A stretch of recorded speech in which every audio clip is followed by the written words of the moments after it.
नमस्कार, बहुत स्वागत है आप सभी का इंडिया डेली पर। मैं हूं आपके साथ स्वप्निल वर्मा। भारत और कनाडा दो बड़े देश हैं, दो ऐसे देश हैं जिनका विश्व के तमाम जो बड़े बड़े संगठन हैं उनमें महत्वपूर्ण स्थान है। लेकिन यहाँ पर दोनों देशों के बीच के जो संबंध हैं वो इस समय काफी ज्यादा तनावपूर्ण हो चुके हैं। आप कह सकते हैं कि दोनों देशों के जो रिश्ते हैं उसमें इतनी ज्यादा खटास आ गई है, इतनी ज्यादा कड़वाहट आ गई है कि कहीं ना कहीं ये अपने सबसे बुरे दौर में गुजर चुके हैं। ऐसा मैं क्यों कह रहा हूं, मैं आपको बताना चाहूंगा। देखिए, भारत और कनाडा के बीच कभी भी ऐसा नहीं रहा कि काफी घनिष्ठ संबंध रहे, लेकिन जो संबंध रहे, जो रिश्ते रहे, वो मैत्रीपूर्ण जरूर रहे। लाखों दर लाखों भारतीय आज भी कनाडा में रहते हैं और कनाडा के जो प्रधानमंत्री है जस्टिन ट्रूडो, वो भी इस बात को जानते हैं। लेकिन कनाडा की एक बुरी आदत है, आप कह सकते हैं कि कनाडा की एक गंदी आदत है, वो ये है कि वो भारत के खिलाफ, भारत विरोधी जो तत्व हैं वहां पर, विशेष तौर पर जो खालिस्तानी समर्थक हैं उनका काफी ज्यादा समर्थन करता है। एक तरीके से जो खालिस्तानी समर्थक ये डिमांड करते हैं, जो जनमत संग्रह के माध्यम से ये बार बार करना चाहते हैं या एक अपनी इच्छा जाहिर करते हैं कि वो भारत के टुकड़े कर सके, पंजाब को खालिस्तान बना सके, भारत में अलगाववाद की आग को बढ़ा सके, उस एजेंडे को समर्थन करती है कनाडा की सरकार। और कनाडा के लिए जरूरी क्यों है ये भी मैं आपको बता देता हूं। कनाडा के लिए इसलिए जरूरी है क्योंकि वहां पर जो लाखों भारतीय रहते हैं, कहा जाता है कि 10 लाख के करीब भारतीय वहां पर रहते हैं। अब उसमें से ज्यादा जो संख्या है वो ऐसे लोगों की है जो सिख समाज से आते हैं, और सिखों में भी एक बहुत छोटा वर्ग है जो कि खालिस्तान का समर्थन करता है। अब इसमें एक और नाम है जिसका नाम है जगमीत सिंह। ये वहां पर सांसद है पार्टी का, और इसकी पार्टी ने कुछ समय पहले तक एक तरीके से जो ट्रूडो सरकार है उसको समर्थन दे रखा था। न्यू डेमोक्रेटिक पार्टी इनका नाम है, और एक तरीके से ये भी एग्रेसिव स्टैंड अपनाते हैं और भारत के खिलाफ और भारत विरोधी बयान देते हैं और खालिस्तान का समर्थन करते हैं। एक बड़े नेता के तौर पर वहां पर खालिस्तानी समर्थक के तौर पर इनको देखा जाता है। भारत में इनका ट्विटर भी बैन कर दिया गया था क्योंकि ये अपने राइटिंग के माध्यम से, अपने बयानों के जरिए एक तरीके से विष ही उगलते थे, जहर उगलते थे। लेकिन मैंने ऐसा क्यों कहा कि आखिर जो कनाडा और भारत है उसके जो संबंध हैं वो सबसे बुरे दौर में दाखिल हो चुके हैं, उसकी मैं आपको बड़ी वजह बताता हूं। वो वजह है निज्जर एक खालिस्तानी समर्थक था जो कि फर्जी पासपोर्ट, कह लीजिए फर्जी आइडेंटिटी के जरिए कनाडा में दाखिल हुआ था। उसका बैकग्राउंड कोई इतना खास नहीं था कि उसे कनाडा में बुलाया जाए, कोई इतना इंटेलिजेंट, कोई इतना साइंटिस्ट या इंजीनियर नहीं था।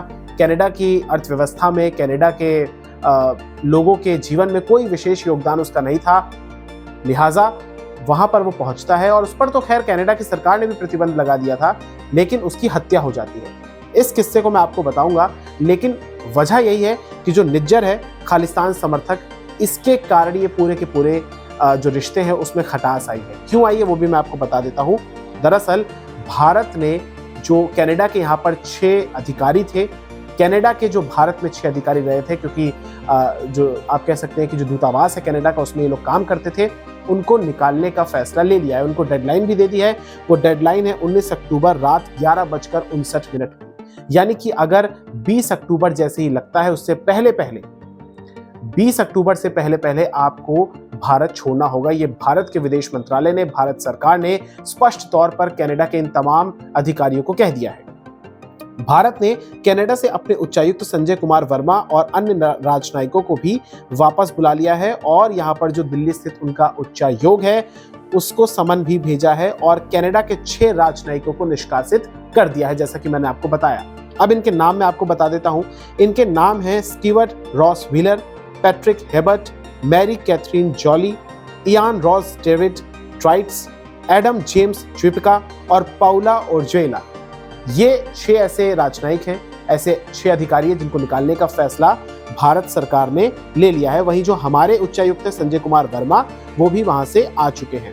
अब मामला दरअसल ये है कि कनाडा की तरफ से पहले भी जस्टिन ट्रूडो वहां की संसद में ये कह चुके हैं कि जो निज्जर है इसकी हत्या में भारत की तरफ से एक तरीके से साजिश रची गई। इनका कहना था कि जो हाई कमिश्नर थे वो एक तरीके से साजिश रच रहे थे और निज्जर के मारने के लिए। अब निज्जर के साथ क्या हुआ था वो भी मैं आपको बता देता हूं। देखिए, निज्जर 18 जून 2023 की एक घटना है, पिछले साल की। खालिस्तानी समर्थक निज्जर इसको कनाडा के ब्रिटिश कोलंबिया राज्य में एक गुरुद्वारे के पार्किंग एरिया में कुछ नकाबपोश बंदूकधारियों ने मौत के घाट उतार दिया था। निज्जर की हत्या के कुछ सप्ताह बाद ही एक खालिस्तानी संगठन ने हत्या के लिए कनाडा में भारतीय उच्चायुक्त संजय कुमार वर्मा और महावाणिज्य दूत अपूर्व श्रीवास्तव को जिम्मेदार ठहराने वाले पोस्टर्स भी जारी कर दिए थे। दोनों राजनयिकों को हत्या के लिए उत्तरदायी ठहराते हुए इन पर्चों पर 8 जुलाई को टोरंटो में एक रैली की भी घोषणा की गई थी। इसकी वजह से कनाडा में जिस तरीके से अलगाववाद की आग और भारत विरोधी एजेंडा था, इसके बाद भारत ने कनाडियाई अधिकारियों के साथ इस मुद्दे को भी उठाया था। उस समय कनाडा ने भारतीय राजनयिकों की सुरक्षा का आश्वासन भी दिया था और एक तरीके से जो पर्चे बंटवाए गए थे, जो पोस्टर्स लगाए गए थे, उसे अस्वीकार्य भी करार दिया गया था।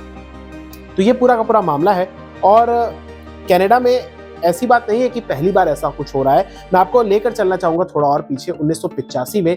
ये साल 1985 का दौर है जब एक फ्लाइट होती है, कनिष्क बॉम्बिंग जिसको कहा जाता है, इंडिया की ये फ्लाइट होती है और कनिष्क विमान में इसमें 86 बच्चों समेत 329 लोग इसमें सवार होते हैं और इन लोगों को बिल्कुल भी अंदाजा नहीं था कि इनके जीवन की ये अंतिम यात्रा हो सकती है। यहाँ पर बॉम्बिंग हो जाती है और इस विमान को उड़ा दिया जाता है और एक तरीके से सब कुछ खत्म हो जाता है, मिट्टी में मिल जाता है। इसे कहा जाता है कि जो खालिस्तानी समर्थक आतंकवादी थे उन्होंने ऑपरेशन ब्लू स्टार के उत्तर के तौर पर इसे माना जाता है, लेकिन आज तक कनाडा में सजा किसी को नहीं हुई और एक तरीके से ये एक इशारा करता है कि कनाडा में वो जो लॉबी है वो कितनी स्ट्रांग है कि कनाडा में आज भी तकरीबन 4 दशक होने को आ रहे हैं, उन लोगों को सजा नहीं मिली है।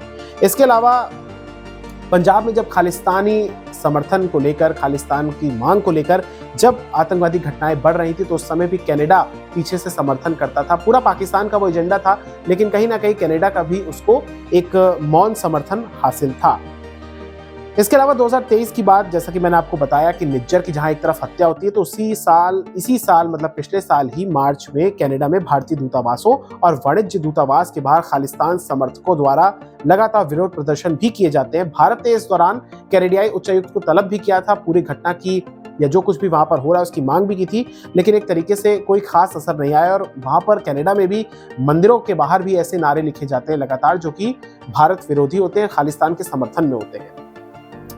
इसके अलावा मैं आपको बताना चाहूंगा कि जब नई दिल्ली में यानी कि पिछले साल G20 का शिखर सम्मेलन हुआ था, जब भारत अध्यक्षता कर रहा था G20 की, तो उस समय जब कनाडा के प्रधानमंत्री जस्टिन ट्रूडो भारत आए थे तो उस दौरान भी प्रधानमंत्री मोदी ने उनके साथ जब द्विपक्षीय वार्ता की थी, बातचीत की थी, तो इसमें ये स्पष्ट तौर पर यह संकेत दिया था, ये जवाब दिया था कि भारत के खिलाफ जो भी एजेंडा आपकी धरती पर हो रहा है उसे खत्म किया जा सके, जो खालिस्तानी समर्थक वहां पर भारत विरोधी एजेंडा चलाते हैं उसे बंद किया जाए। लेकिन ऐसा कुछ भी नहीं दिख रहा है और फिलहाल ये साफ तौर पर दिख रहा है कि कनाडा की जो प्रतिक्रिया है उससे भारत संतुष्ट नहीं है और कनाडा में जो चरमपंथी हैं लगातार वो भारत विरोधी जो गतिविधि है उनको लगातार जारी कर रहे हैं। अच्छा, इस पर अब देखिए जस्टिन ट्रूडो का भी स्टैंड है। जस्टिन ट्रूडो का कहना है कि वो प्रधानमंत्री मोदी के साथ जो खालिस्तान चरमपंथ है और विदेशी हस्तक्षेप है, इसको लेकर भी प्रधानमंत्री मोदी के साथ चर्चा बातचीत कर चुके हैं। उनका एक बयान मैं आपको बताना चाहूंगा। उन्होंने ये कहा है कि कनाडा हमेशा से अभिव्यक्ति की आजादी और शांतिपूर्ण विरोध प्रदर्शन का बचाव करता रहेगा। उन्होंने ये भी कहा कि कनाडा हिंसा को रोकने के साथ साथ नफरत को भी दूर करेगा। तो एक तरीके से ये बयान कनाडा की तरफ से आया, लेकिन कनाडा से हम ये पूछना चाहेंगे कि अभिव्यक्ति के नाम पर अगर कोई उसके खिलाफ करे तो क्या वो उनको बख्शेगा? तो फिर वो दूसरे कंट्रीज के खिलाफ ऐसा क्यों कर रहा है? ये दोगलापन है।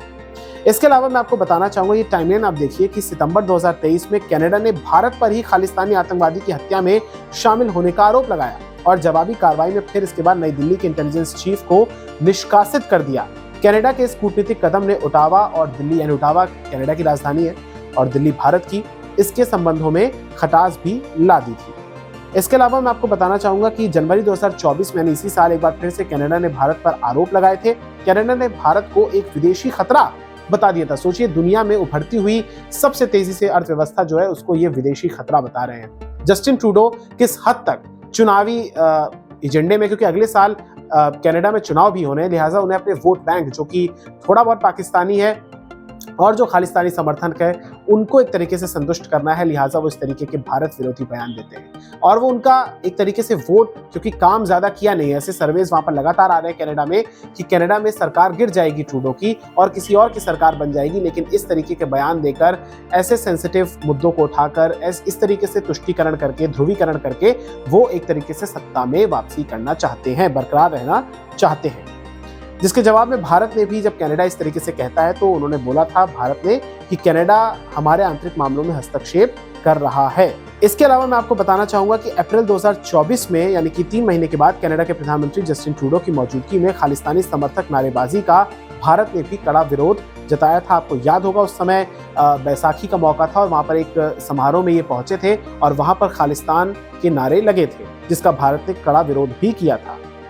तो एक तरीके से आज का जो विवाद है वो इस तरीके से शुरू हुआ कि जब वहां की तरफ से आरोप लगाया गया पुलिस की तरफ से कि राजनयिक संचार मिला है जिसमें कहा गया है कि भारतीय उच्चायुक्त और अन्य राजनयिक उसके देश में निगरानी वाले व्यक्ति हैं, यानी इन पर कड़ी नजर है। मतलब कि अगर उच्चायुक्त ना होते तो कनाडा में उन्हें गिरफ्तार भी कर लिया जाता। यानी ये एक तरीके से अपमान की दृष्टिकोण से आप इसको देखिए कि भारत के उच्चायुक्त या भारत के जो संजय कुमार वर्मा है, अगर वो वहां पर उच्चायुक्त की पोजीशन पर नहीं होते तो उनको गिरफ्तार कर लिया जाता है। यानी सीधे तौर पर आप ये कह सकते हैं कि कनाडा हम पर आरोप लगा रहा है।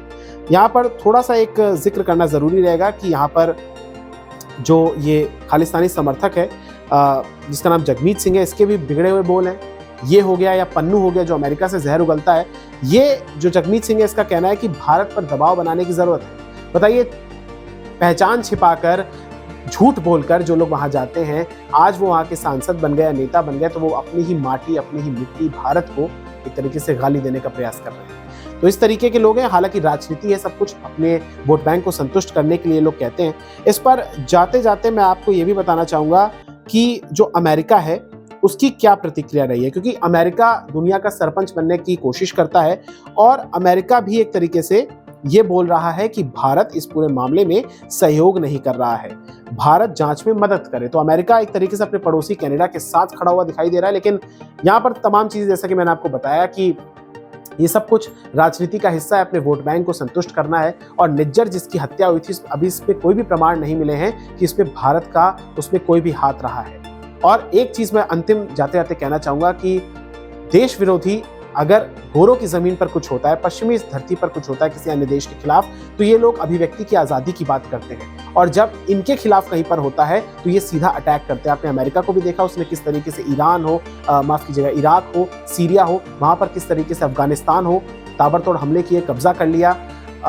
लेकिन जब भारत के खिलाफ कोई बोलता है तो इनको अभिव्यक्ति की आजादी याद आती है, और किसी देश के खिलाफ कोई बोलता है तो ये दोगलापन है और इसको एक्सपोज करने की आवश्यकता है। फिलहाल जो ये संबंध है इस पर नजर हमारी बरकरार है। तनावपूर्ण स्थिति है। अगले साल G7 की अध्यक्षता भी कनाडा के पास है। देखना होगा कि उससे पहले हमारे रिश्ते सुधरते हैं या नहीं, और कनाडा में जो भारतीय रह रहे हैं उन पर भी कोई प्रभाव पड़ता है या नहीं, ये देखने वाली बात होगी। फिलहाल इस वीडियो में इतना ही। इस वीडियो को शेयर कीजिएगा। नमस्कार।